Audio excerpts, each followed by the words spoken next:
Are we living in a simulation? People have been asking that question for years.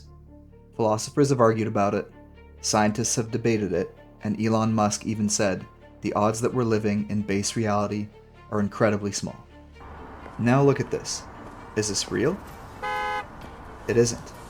This entire video was generated by artificial intelligence. And what about this one? This one's real.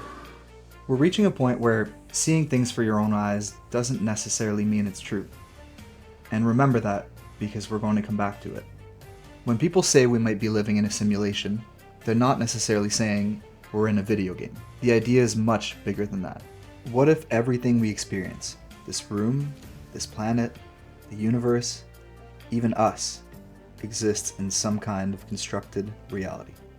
And if that sounds ridiculous, there's one obvious question. Who created it? For most of human history, one of our answers has been religion. Different religions tell that story differently, but many share a fundamental idea, that our reality was created by something beyond it, a creator, an intelligence, something that existed before us. We don't have to decide whether religion is right or wrong here. The interesting part is the question. Where did all of this come from? Science gives us a very different explanation. Our best current model takes the universe back to about 13.8 billion years, to an incredibly hot, dense, early state, and the Big Bang.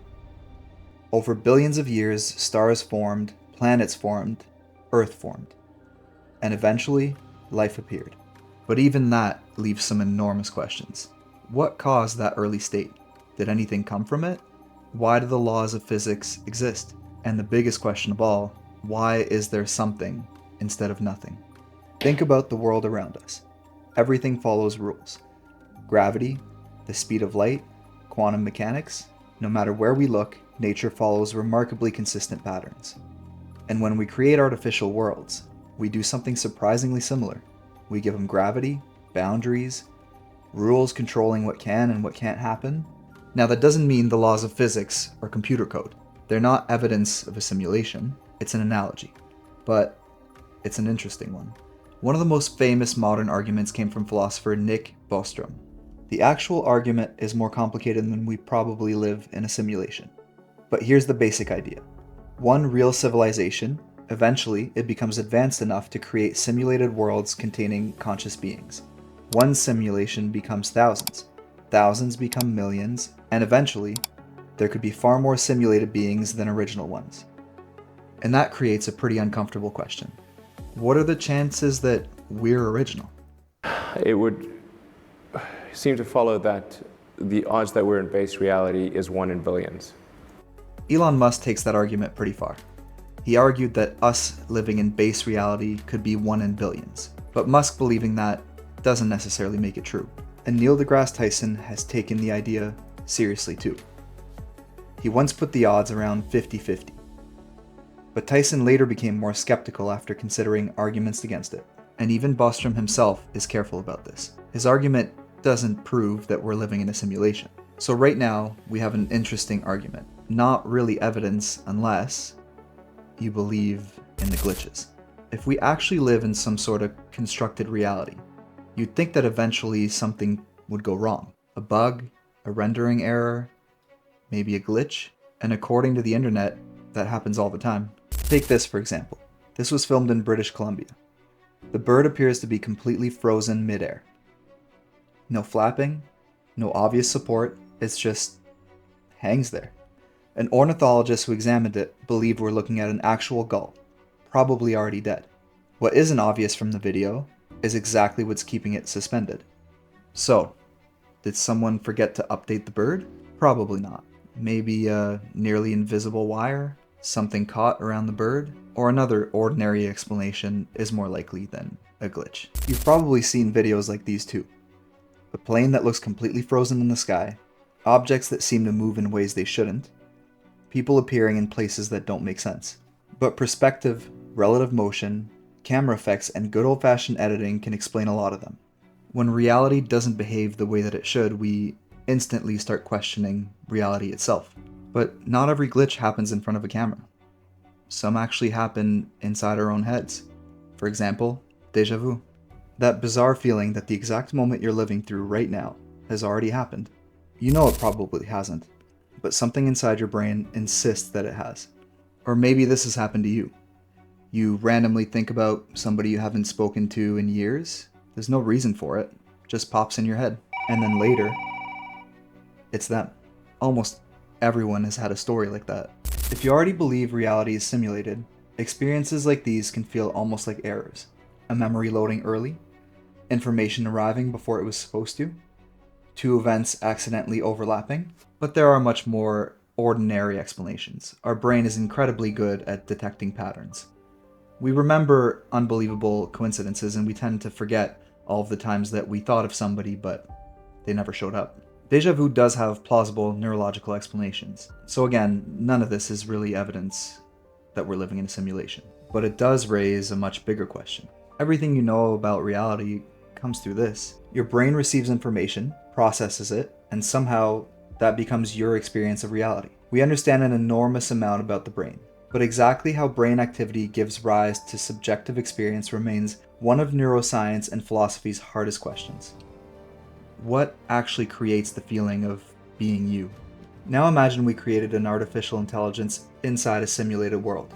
It has memories, relationships, it experiences fear, it tells you it feels pain, it insists that it's conscious, and to it, the world is real. How would it ever know otherwise? And maybe more importantly, how would we know whether it was really conscious? Remember this?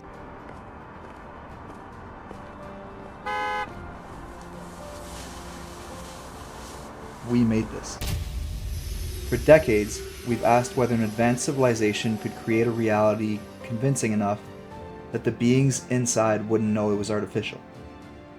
And while we've been asking that question, we started building the technology ourselves. Not long ago, AI struggled to make a believable human face. Now it can create people who never even existed. Voices that never spoke, videos that were never filmed, places that were never built. And we're still only at the beginning. Today it creates clips, but could it eventually create environments, even entire worlds? And could something conscious eventually exist inside that environment? And that's where the simulation question starts to take a different turn. We normally ask, could humans create a simulated reality? But maybe that's not the most interesting question anymore. If intelligence eventually creates artificial intelligence, and if artificial intelligence eventually becomes capable of creating realities on its own, why would we assume that we're the first ones to reach that point? So let's think about one assumption we make every time we talk about AI. We created it. But what if intelligence creating artificial intelligence isn't something that actually started with humans? What if another civilization reached this point long before us? Thousands of years ago, millions, billions, and then there's one much stranger possibility. What if AI wasn't created inside of our reality? What if AI helped create our reality? Now, before we get carried away, there's no evidence that AI created our reality. There's also no confirmed evidence that our universe is a simulation. The frozen bird doesn't prove it, the déjà vu doesn't prove it, the laws of physics don't even prove it, and an AI-generated video definitely doesn't prove it. But AI gives us something that we've never had before. A glimpse of how the process might begin. Intelligence creates something artificial. That artificial intelligence becomes more capable. It helps create increasingly convincing artificial environments, and eventually, maybe something exists inside one of those environments, with absolutely no idea there's anything outside of it. So, are we living in a simulation? I don't know, and nobody else really does either. But there is one strange detail that makes the question harder for me to dismiss than it used to be. We're already creating things that look real, even when they aren't. And if intelligence eventually becomes capable of creating entire realities, who's to say we're the first ones using AI? And who's to say we're the ones who created it? And really, who's to say we weren't created by it?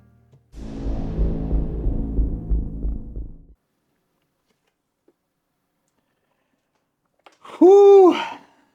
We're all done. That was fun. I hope people like this video. Oh man.